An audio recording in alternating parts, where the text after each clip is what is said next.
sekarang, kalau ingin menjadi dokter, Anda hanya perlu belajar 4 hal. Yang pertama ilmu biomedik, dari anatomi sampai farmakologi. Kedua humaniora, itu terkait dengan perilaku, sosiologi, antropologi, bahasa sampai kewarganegaraan. Barulah Anda belajar ilmu kedokteran klinis. Nah ini, setelah itu Anda belajar ilmu kedokteran masyarakat.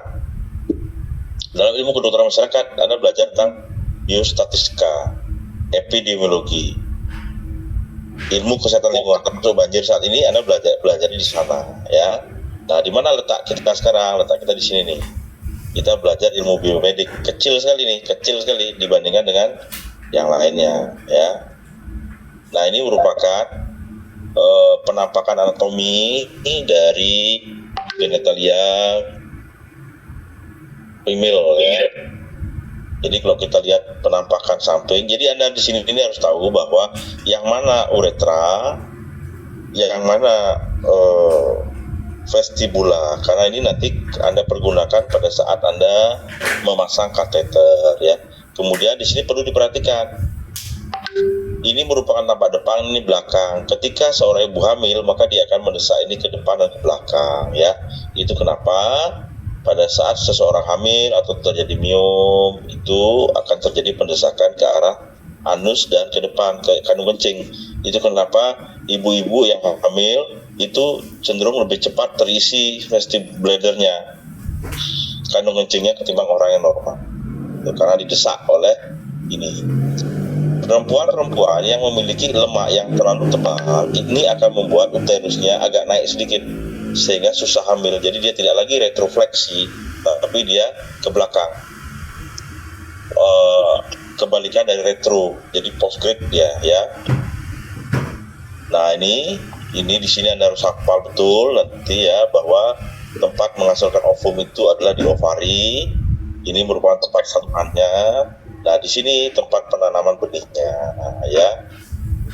Ini adalah eksternal cervix, ya. Ini vagina. Vagina kurang lebih panjangnya 7-10 pada orang normal, ya. Dan ada 3 varian. Yang pertama ada yang panjang dan tidak begitu lebar, ada yang lebar tapi pendek. Nah, itu variannya. Itu nanti berpengaruh pada kelahiran, ya. Kemudian kehamilan atau reproduksi tidak bisa berdiri sendiri, jadi dia harus ada pasangannya. Kebanyakan pria bermasalah pada epididymisnya, banyak duduk, kurang olahraga, merokok, minum, itu menyebabkan tubulus seminiferusnya panas sehingga susah hamil. Yang kedua, terjadi pembesaran pada prostat akibat sering menahan kencing, atau terjadi kelainan pada uretra, ya. Uretra ada hipospadia dan macam-macam, itu nanti Anda pelajari di urologi, ya. Jadi kencing itu lewat saluran bawah sini. Nah, itu pada 1% populasi terjadi begitu, ya. Jadi ini harus dijaga dengan Anda banyak konsumsi air, kemudian tidak terlalu sering menahan kencing. Oke, setelah ini kita ya.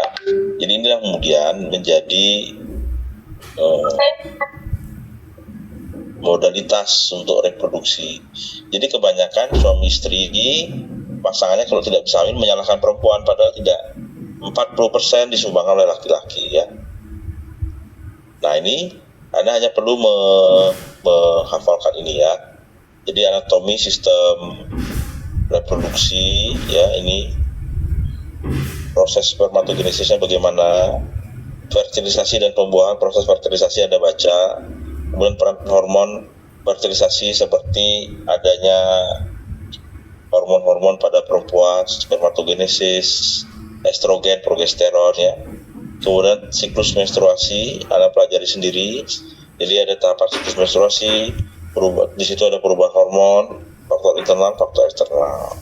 Kemudian kehamilan, ya. Jadi ini namanya mind map. Adik-adik harus bisa membuat seperti ini, ya. Aplikasinya banyak saat ini. Jadi kalau belajar dengan menggunakan ini itu jauh lebih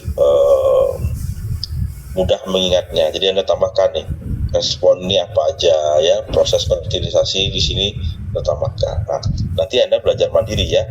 Jadi jelaskan, jadi dari 8 pertanyaan ini yang akan keluar di ujian ya. Ini gampang, ini Anda bisa cari di buku atau di internet, Anda jawab aja. Setelah itu Anda sudah buatkan lengkapi mind map yang tadi sebagai bekal untuk Anda ujian ya. Oke, sampai di sini kita open video untuk diskusi. Silakan open video untuk diskusi. Salah satu kita foto ya. Jadi saya mau cerita terkait dengan reproduksi ini, sebuah pertanyaan yang sering nanti ditanyakan oleh awam pada atlet. Itu salah satu pertanyaan berhubung reproduksi ini. Dokter, saya mau bertanding. Ini seorang atlet judo ya.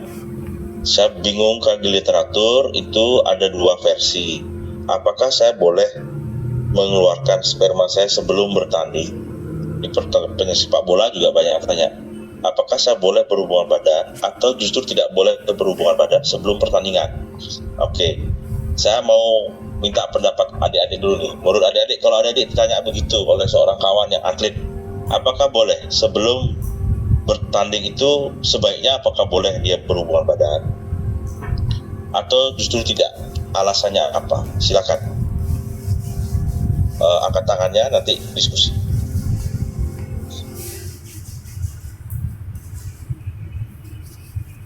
Jadi pertanyaannya kepada Anda, Ibu dokter, Pak dokter, saya mau bertanding, apakah saya boleh berhubungan badan sebelum bertanding, 1 hari sebelum bertanding?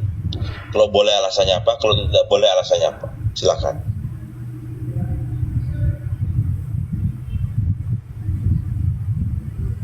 Ada yang mau coba? Menurut logika berpikir Anda akan bilang boleh apa tidak boleh, dan alasannya apa? Izin menjawab, dokter. Ya, silakan Bung Mas.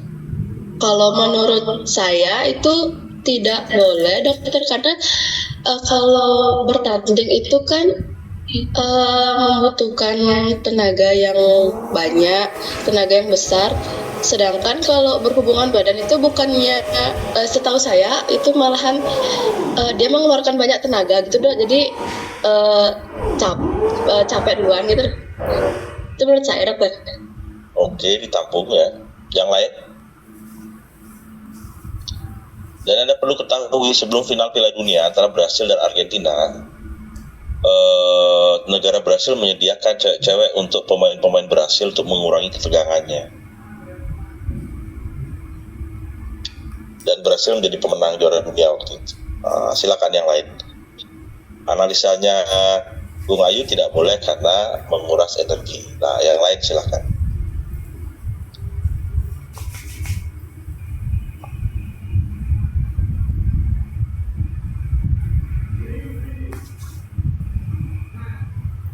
Ayo, yang lain. Izin menjawab, dokter. Ya, silakan. Baik, kalau menurut saya boleh, dokter. Kenapa? Karena tadi saat dokter bilang kalau saat Piala Dunia itu kan ada yang ada yang menang gitu karena sebelumnya disediakan perempuan-perempuan untuk melepas ketenangannya.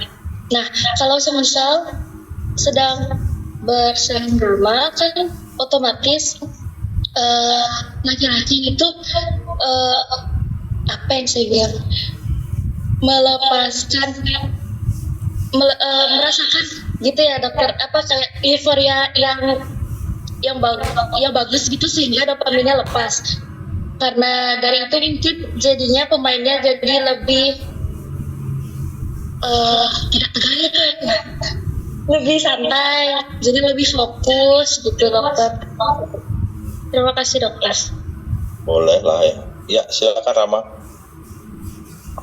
Baik, izin dokter. Jadi menurut saya kita berhubungan badan atau having sex before match sebenarnya nggak masalah, dokter, karena itu bisa memicu hormon endorfin dan juga mengaktifasi saraf parasimpatis yang dimana bisa membuat atlet menjadi lebih rileks dan juga lebih tenang, as long as dia itu memiliki waktu tidur yang cukup. Terima kasih. Ya, ini agak benar. Ya, silakan. Jadi kalau Anda jadi mahasiswa kedokteran, itu kaitkan dengan fisiologi ya, saraf simpatis, ada endorfin gitu ya. Bagus. Tadi saya cerita aslinya apa.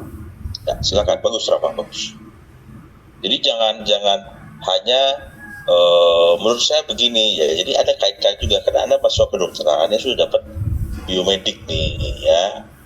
Anda sedikit bisa sebut saraf lah, hormon lah, gitu agak keren sedikit. Jadi agak beda dengan anak SMA. Ya. Bagus, Rafa. Oke, yang lain ada pendapat lain? Di sisi yang lain, negara Cina itu kan pada saat Asian Games, SEA Games itu kan justru dia melarang atletnya untuk berhubungan badan, diberikan ginseng macam-macam. Alasannya apa? Mereka meneliti bahwa sperma itu kalau nggak dipakai jadi apa coba? Sperma itu kan dia itu diproduksi oleh tubuh kan. Anda pakai tidak pakai dia diproduksi kan. Nah, menurut ilmu Tiongkok Cina, sperma yang tidak dipakai itu namanya ojas. Nah, ojas itu akan dimakan lagi oleh tubuh. Sama seperti sel darah merah dan sel darah putih. Setiap 12 hari sekali dia akan di recycle oleh tubuh. Nah, ojas yang tidak dipakai, sperma yang tidak dipakai, sel telur yang tidak dipakai, itu dia berubah. Nah, di dalam tubuh seseorang. Jadi hipotesanya adalah dia yang dapat mengendalikan seks dan perutnya, maka dia akan mengendalikan diri dan emosinya.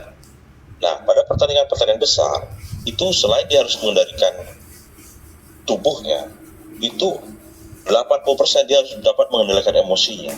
Nah, atlet yang tidak dapat mengendalikan emosinya cenderung akan terjebak dalam permainan emosi lawan. Nah, ada perspektif seperti itu dari timur. Nah, bagaimana menurut Anda?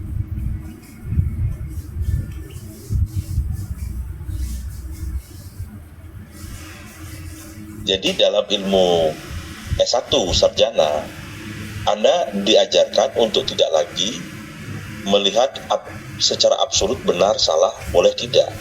Tapi tergantung kontekstualnya. Kalau dia itu seorang pemain catur katakanlah, dia tidak membutuhkan fisik yang terlalu keras, tapi emosional terlalu keras, dia tidak boleh seks. Kenapa? Dia butuh kendali, kontrol emosi itu ketika bertanding. Tapi kalau itu adalah olahraga permainan tim, di mana itu dia butuh selain endurance yang tinggi, dia butuh sebuah relaksasi, maka itu dapat diberikan. Tapi kalau Anda seorang pelari ultra, BTR ultra, sebelum Anda lari Anda melakukan seksual, itu konyol, namanya bunuh diri namanya. Itu bunuh diri ya, karena Anda butuh stamina tinggi, dan ketika selesai melakukan hubungan Anda butuh waktu 3 hari untuk merecovery tubuh Anda. Nah, dari ilmu ini Anda harus berpikir, ini cabur apa dulu nih? Cabang olahraganya apa dulu nih? Kalau hanya main guli itu boleh ya. Tapi kalau sudah bermainnya di tingkat-tingkat emosional, panah gitu ya, menembak, jangan, karena itu akan ojas itu dia akan di recycle untuk menguatkan kita punya pituitari dan amigdala. Wah, gitu ya adik-adik ya. Jadi adik-adik sekarang tidak boleh lagi hanya menggunakan kajian satu arah dalam menilai sesuatu. Contoh, apakah orang tensi boleh ngopi? Kalau kita kaitkan dengan reproduksi, apakah orang yang ingin hamil boleh makan tape terlalu banyak? Apa kaitan tape dengan reproduksi? Ayo, siapa yang bisa jawab? Ini sudah terapan loh ya, kan ada sering kan makan tape biar cepet hamil, makan sayur kecambah biar cepet hamil. Apa kaitannya? Apa sih, ada apa dengan tape dan kecambah? Jadi itu adalah pembicaraan yang ada di masyarakat dan Anda harus bisa jawab sebagai mahasiswa kedokteran. Apa hubungan kecambah dengan reproduksi? Apa hubungan tape dengan reproduksi? Ada yang bisa jawab? Pernah dengar kan? Kalau mau anak cowok harus banyak makan cambah gitu. Pernah dengar nggak gitu? Ayo yang lain. Masa di sini gue Bayu sama Rama aja sih. Yang lain mana nih suaranya nih?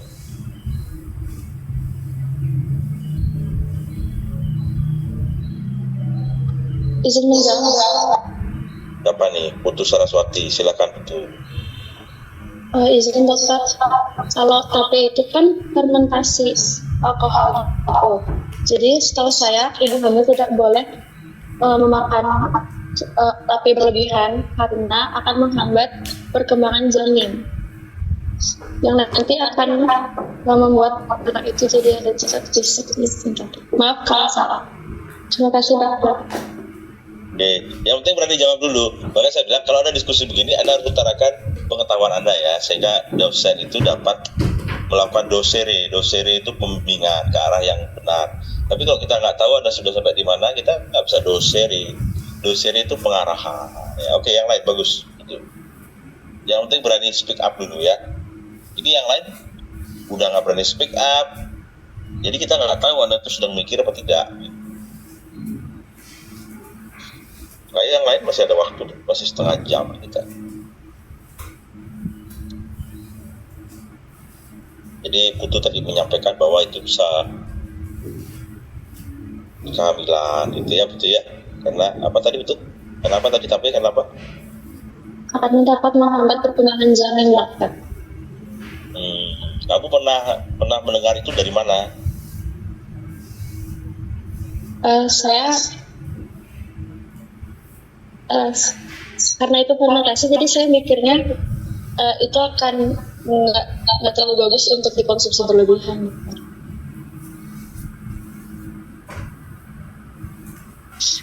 Ya. Fermentasi itu apa sih?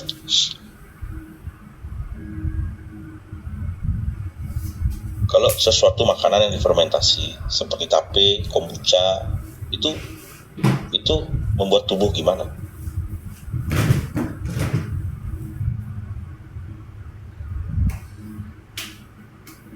Nah, betul. Suatu makanan berfermentasi itu berdampak apa pada tubuh? Maka saya tanya, fermentasi itu apa? Tape itu permakanan tape, kemudian tempe itu fermentasi tidak? Fermentasi dokter. Fermentasi, ya. Jadi makanan berfermentasi itu adalah makanan yang bagus buat simbiotik dalam usus kita. Simbiotik itu akan membantu meningkatkan imun dan metabolisme. Jadi secara sains, memakan tape, tempe, kombucha itu justru mendukung kehamilan. Kenapa? Karena dia menyiapkan simbiotik yang dibutuhkan oleh sel-sel tubuh sebagai makanan selain gula dan keton. Begitu, tuh ya.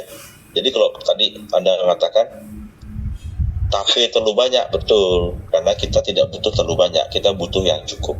Namun Anda harus tahu jawabannya, kenapa. Jadi bukan sesuatu yang sifatnya masih di permukaan gitu ya. Itu kan orang yang tidak masuk ke kedokteran kemudian tanya ChatGPT kan juga bisa jawab seperti itu kan. Jadi Anda kaitkan, nanti googling apa itu simbiotik. Jadi kenapa sekarang banyak yang tidak bisa hamil? 10 orang yang menikah, 7 tidak bisa hamil, betul. Kenapa? Karena mereka mengalami kerusakan di ususnya. Ususnya rusak kenapa? Karena mereka makan terlalu banyak. Satu, makan terlalu banyak. Seharusnya simbiotik kita, probiotik kita itu hanya bisa merecycle sampah-sampah yang ada dalam usus itu hanya 2 kali sehari. Kemudian mereka juga terlalu banyak makan tepung terigu gluten yang menyebabkan kondisi di usus itu seperti mozzarella itu lengket dan dia susah untuk melakukan recycle. Yang ketiga, ini diperparah dengan mengkonsumsi makanan panas dan dingin sekaligus. Contoh, Putu makan bakso, minumnya apa Putu? Air. Air apa es teh? Es Bagus kalau air. Biasanya orang makan gacoan dan sebagainya, sudah gluten, panas, minumnya apa? Es teh manis, betul? Betul, Nah, itu merusak simbiotik yang akhirnya membuat usus semua saluran termasuk tuba falopi itu lengket.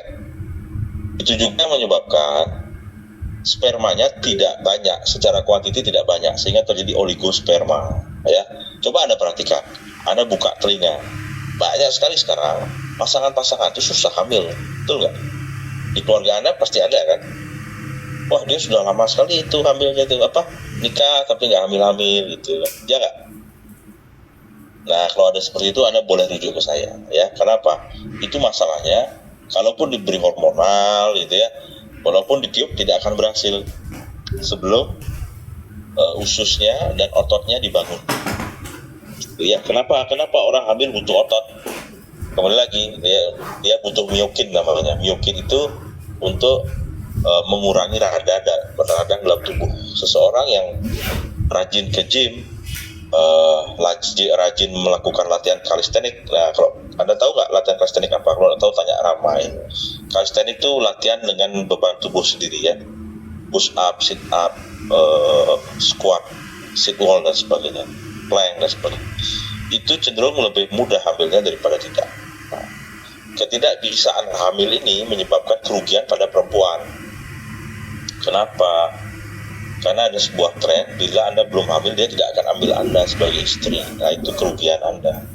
Jadi, kalau saya boleh sarankan, dari kuliah ini, Anda mulai deh kurangi gluten, gula.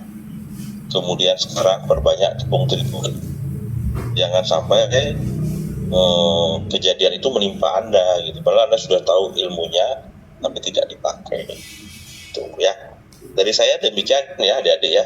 Mungkin ada pertanyaan seputar reproduksi yang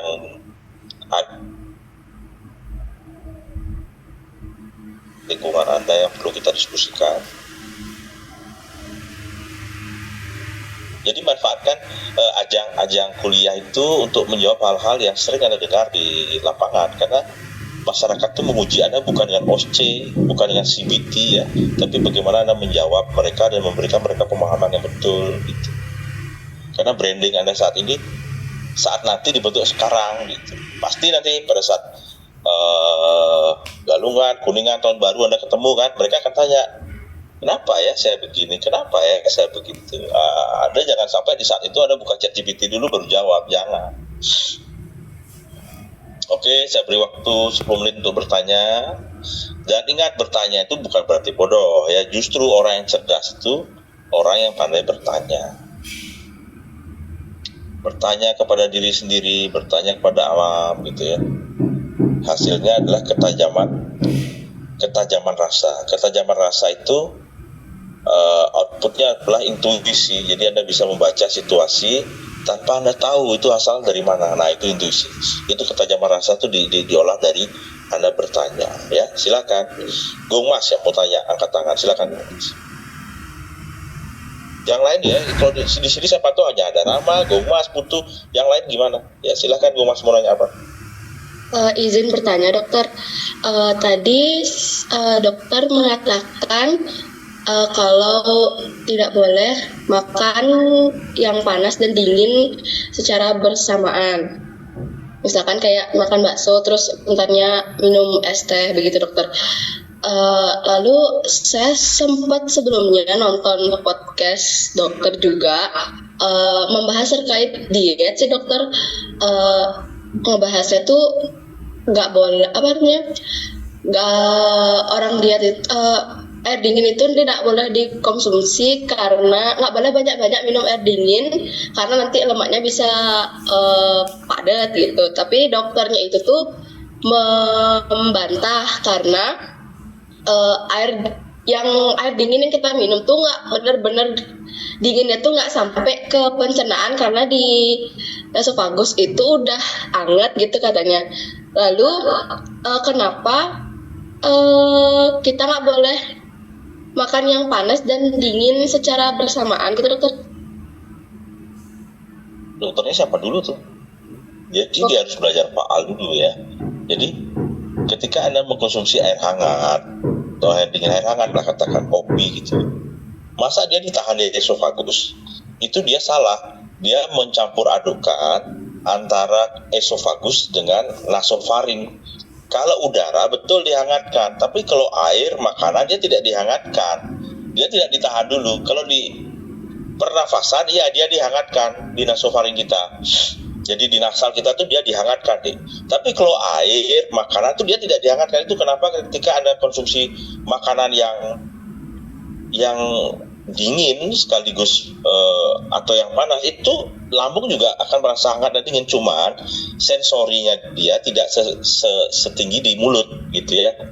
Nah kemudian pertanyaannya, tadi itu saya ralat loh ya. Jadi kalau dia konsumsi dingin tuh hanya sampai di tenggorokan, itu salah. Itu dia mencampurkan antara faal respirasi dengan pencernaan. Itu jelas salah itu. Logika berpikirnya salah. Kemudian kalau misalkan apa tidak boleh konsumsi makan panas dan dingin berdekatan? Iya. Kalau Anda mau merusak sistem saraf Anda, silakan. Kenapa? Karena pada saat Anda mengkonsumsi makan panas, hormon kemudian saraf yang merespon di lambung itu berbeda. Mengkonsumsi makanan panas itu datangnya damkar, dah dinginkan dengan yang dingin. Apa yang terjadi? Sistem hormonal Anda kacau, Anda menjadi swing mood, kemudian terjadi gangguan hormonal. Itu menyebabkan seseorang itu mudah jerawatan gitu ya, mudah mensnya tidak teratur begitu. Ya, jadi ya Mas belajar lagi faal itu. Jadi ketika kita menelaah sebuah perbincangan, kita harus tahu dulu nih konteksnya apa dulu nih.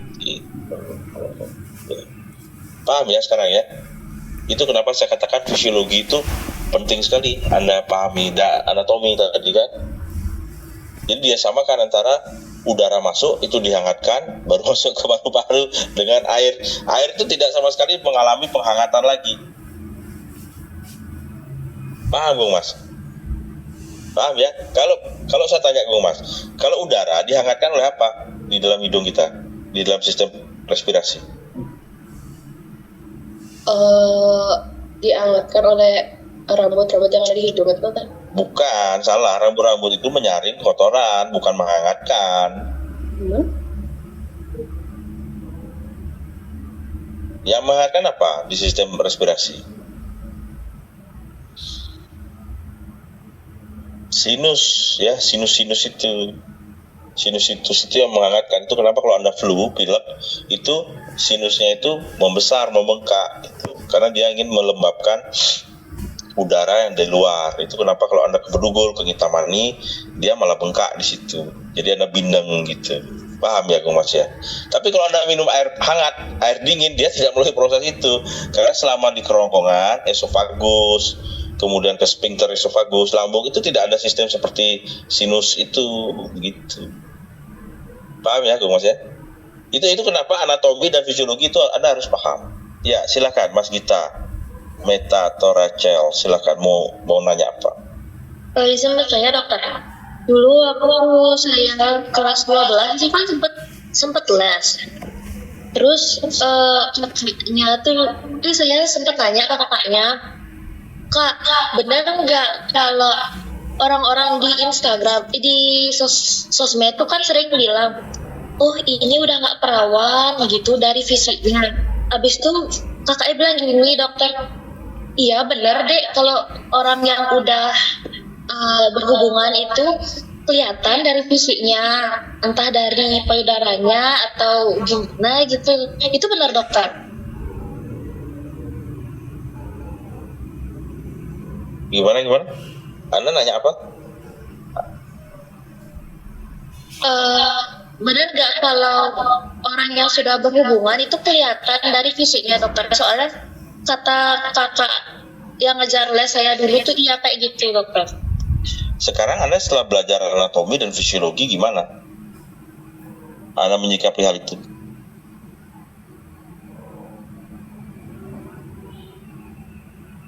Apa ciri-ciri orang yang sudah berhubungan secara fisik? Apa bedanya dengan orang yang nggak pernah olahraga? Apa bedanya dengan orang yang menumpuk lemak?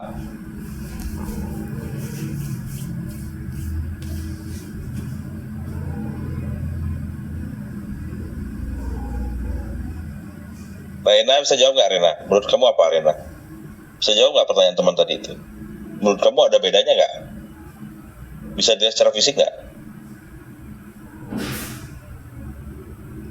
Izin menjawab dokter, kalau menurut saya masih belum bisa diidentifikasi secara fisik dari eksternal, apalagi kita kan belum tahu bagaimana orangnya gitu dokter kalau secara fisik. Ya, betul. Jadi kita tidak boleh berasumsi cara itu. Secara kedokteran, orang berhubungan badan itu hanya bisa diketahui dengan dua cara. Yang pertama, dia mengakuinya atau dia kepergok gitu ya. Yang kedua adalah pemeriksaan himen.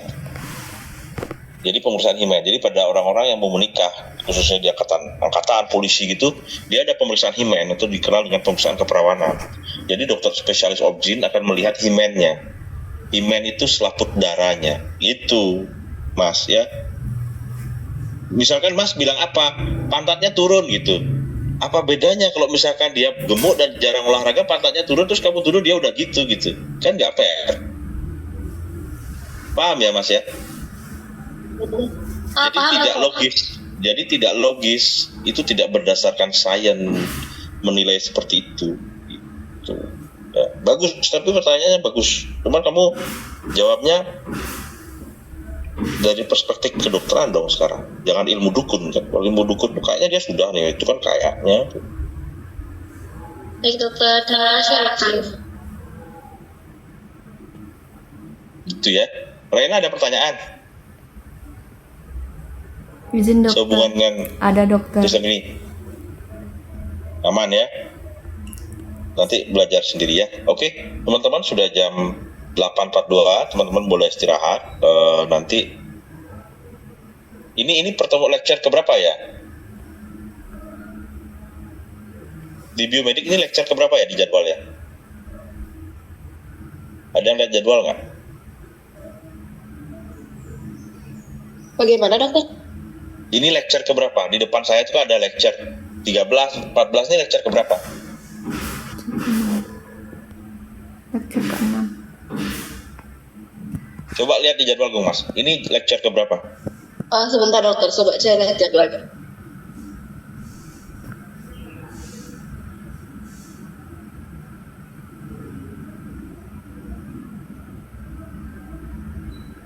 Gung Mas 6.7 Duina. dokter. Hah? Berapa? 6.7 dokter. Oke, 6.7 hari ini. Oke, terima kasih ya. Saya langsung absen. Nanti teman-teman juga absen ya. Ya, bisa keluar. Sudah ya, teman-teman ya. Terima kasih. Selamat pagi. Sampai jumpa lagi. Terima kasih dokter. Terima kasih dokter. Terima kasih dokter. Saya Jin Fitri. Terima kasih dokter.